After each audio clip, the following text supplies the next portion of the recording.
You keep wondering why some people feel safe and others feel like a performance you're watching. You're not paranoid. You're noticing something real. Most people can't name it.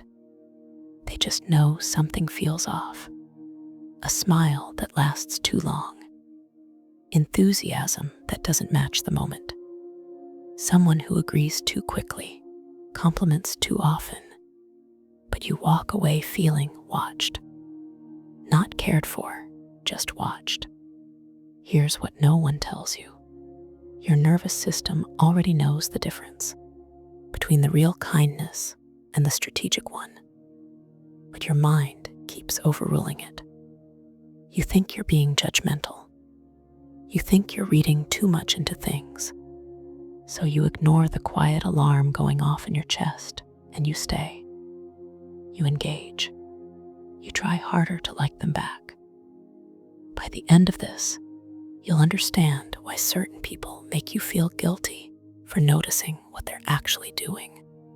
Real kindness doesn't announce itself. It doesn't perform. It doesn't need you to see it happen. Fake kindness. It needs an audience. It needs credit. It needs you to feel indebted. And the wildest part, you've been trained to ignore the difference. Let's start with what you've definitely noticed, but probably dismissed. Someone offers to help you. It feels generous at first, but then they bring it up later. Not directly, just casually. In a conversation where you're setting a boundary or making a decision they don't like. Suddenly, the thing they did for you 3 weeks ago becomes emotional leverage. That's not kindness with a bad memory. That's kindness with a receipt.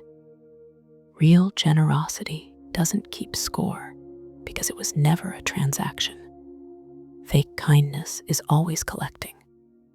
And it trains you to feel like you owe something you never agreed to pay. Here's another one.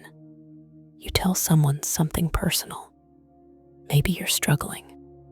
Maybe you're excited, doesn't matter. Their response is immediate.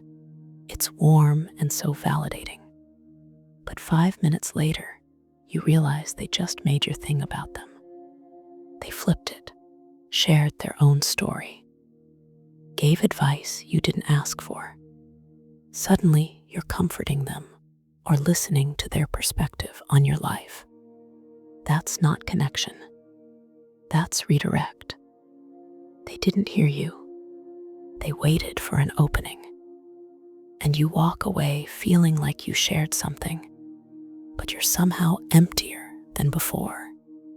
Now think about the person who's always available, always checking in, always offering support. Sounds perfect, right? Except they show up most when you're vulnerable, when you're doubting yourself, when you're scared or tired or second guessing a decision. That's when they're suddenly very present, very concerned, very ready to help you see things more clearly. They're not helping you stabilize. They're keeping you destabilized because a confident, clear-headed version of you doesn't need them as much. And they've built their entire relationship with you around being the person who's there when you're low. Real support wants you stronger. Fake support needs you uncertain. But here's what makes this so hard to see. Fake kindness uses all the right words. It mirrors what real empathy sounds like. It performs care very convincingly. So your logical mind goes, they said the right thing, they smiled, they helped. What's wrong with me for not trusting this? Nothing's wrong with you. You're just picking up micro signals your conscious mind isn't trained to name yet. Like timing. Real kindness doesn't wait for the spotlight. It doesn't need the group chat to see it happen. It doesn't need witnesses. Fake kindness, it's always visible. It shows up loudest in public. It makes sure people know. And if no one saw it, did it even count? Or tone. Listen to how someone talks about other people when they're not around.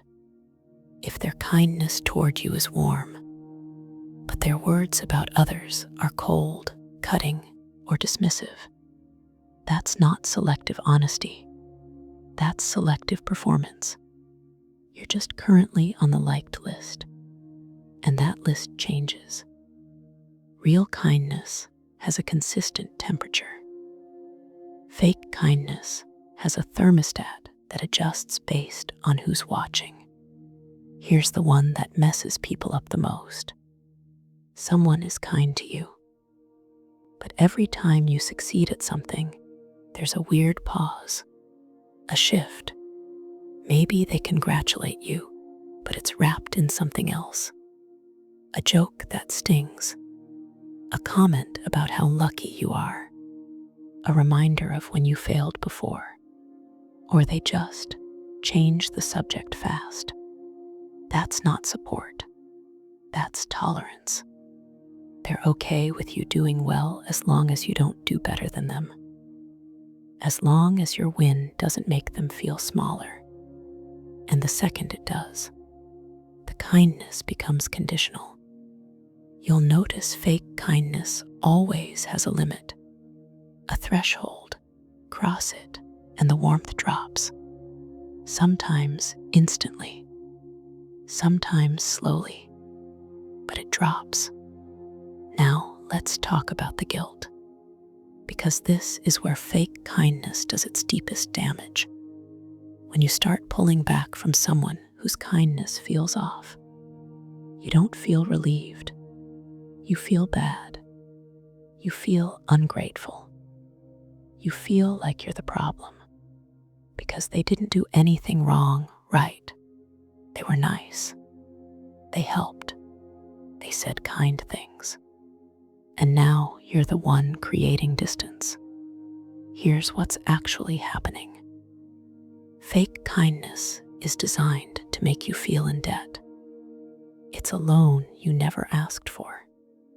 And the moment you try to step back, the emotional bill comes due. Suddenly, you're reminded of everything they did, how much they cared, how they were there for you when no one else was. But real kindness doesn't need to remind you. It doesn't weaponize generosity. It doesn't make you feel trapped by care. If someone's love or support makes you feel obligated instead of free, that's not kindness. That's control dressed in concern. And your body already knows this. That's why you feel tense around them, even when they're being nice. That's why you rehearse conversations in your head before seeing them. That's why you feel exhausted after spending time with them, even though nothing bad happened. Your nervous system is saying, this person isn't safe. But your mind keeps saying, but they're so nice. You're not confused. You're caught between two types of information, and you've been taught to trust the performance over the pattern. Let's go deeper. Fake kindness has a tell that most people miss. It's reactive, not rooted. It responds to what you do, not who you are, when you're useful, when you're struggling in a way they can fix, when you're praising them, when you're not threatening their image. That's when the kindness flows. But the second you're inconvenient, the second you set a boundary, the second you don't need them the way they need to be needed, it shifts. Real kindness is stable. It doesn't fluctuate based on your behavior. It's not a reward system.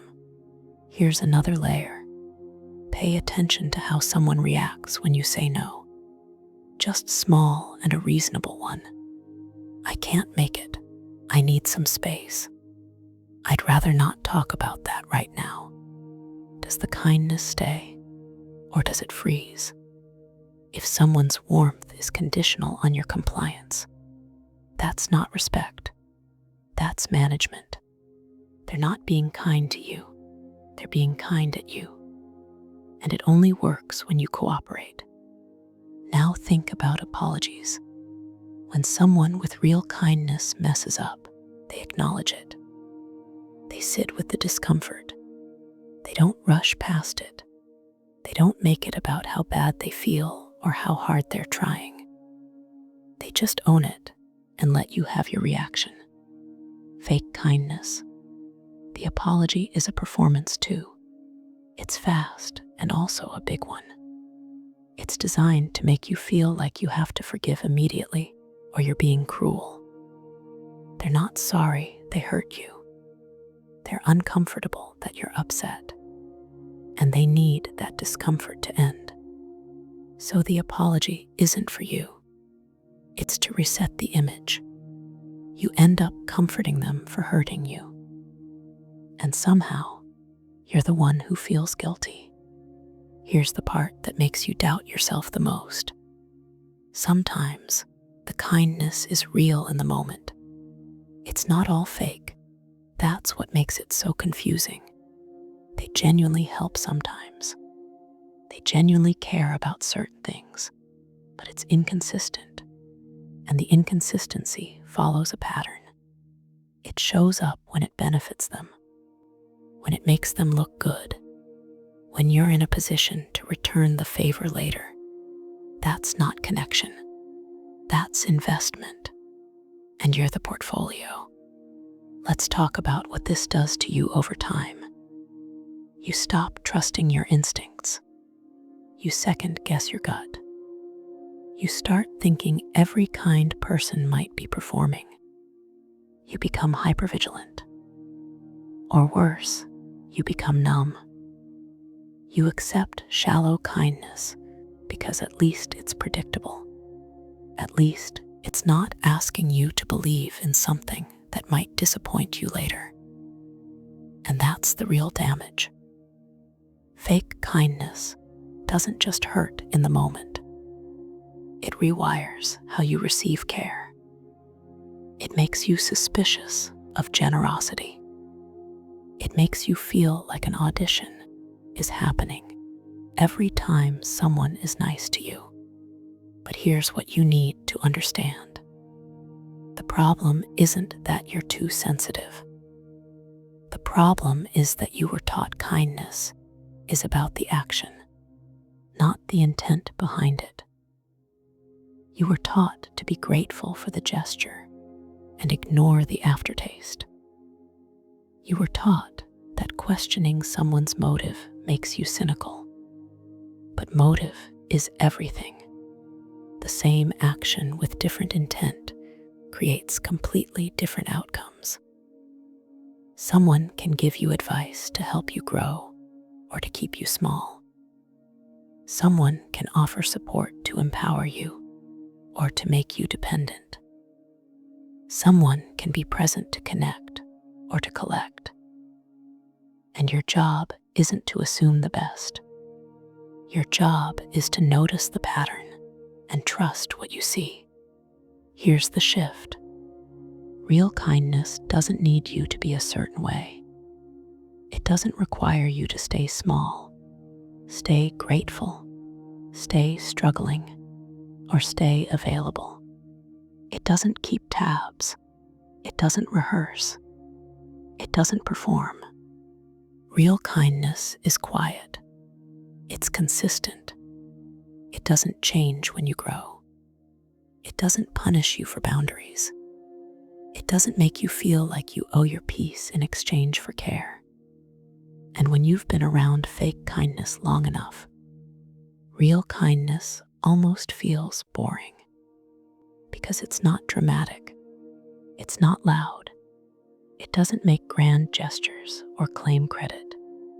It just shows up, steady, honest, with no strings.